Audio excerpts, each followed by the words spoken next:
Hello friends, welcome to kindergarten. किसी जंगल में एक शेर रहता था। उसका नाम शेरू था। शेरू उस जंगल का राजा था। जंगल के सभी जानवर शेरू से बहुत खुश थे। एक दिन उस जंगल में एक मानव बाघ आ जाता है। इस समय शेरू वहां पर नहीं था। मानव बाघ ने जंगल के जानवरों से कहा, आज से मैं इस जंगल में रहूंगा और मेरे भोजन का इंतजाम तुम लोगों को ही करना है। अगर किसी दिन मुझे अपना भोजन नहीं मिलता है तो मैं इस जंगल को मेरे श्राप से जला दूंगा। इतने में वो शेर वहां पर आ जाता है। उसे देखते ही मानव बाघ समझ जाता है यही इस जंगल का राजा है।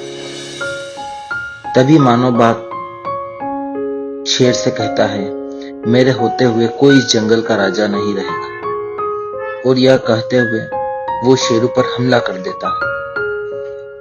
उस हमले में शेरू मर जाता है और वो बाघ उसे उठाकर फेंक देता है। इससे जंगल के सभी जानवर बहुत दुखी हो जाते हैं और वो बाघ वहीं पर रहने लगता है। अब कोई ना कोई जानवर उसके पास अपनी जान देने के लिए चला जाता है जिससे उसे अपना भोजन मिल सके। इधर शेरू जंगल में मरा पड़ा था। तभी वहां पर एक और बाघ आता है। वो बाघ शेर के ऊपर बने हुए निशान पहचान लेता है। वह बाघ शेरू को कुछ जड़ी बूटी सूंघा देता है जिससे शेरू फिर जिंदा हो जाता है। और वो बाघ शेरू को बताता है कि वो कोई मानव बाघ है, वो बस देखने में ही अजीब है। इसके अलावा उसके पास कोई जादुई शक्ति नहीं है, वो सिर्फ उसका ढोंग करता है। वो बहुत जालिम बाघ है। इसके बाद शेरू वहां वापस आ जाता है। यहाँ पर मानव बाघ आराम से बैठकर एक खरगोश को खा रहा था और बाकी के जानवर अपने दोस्त को मरता हुआ देख रहे थे।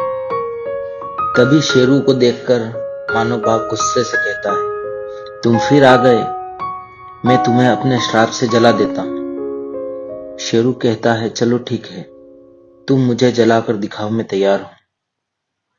अब बाघ के समझ में नहीं आया वो आगे क्या करे। तभी शेरू उसके सामने जाता है और उस पर हमला कर देता है। उस हमले में वो बाघ मारा जाता है। इस तरह शेरू ने जंगल के सभी जानवरों को उस बाघ के आतंक से आजाद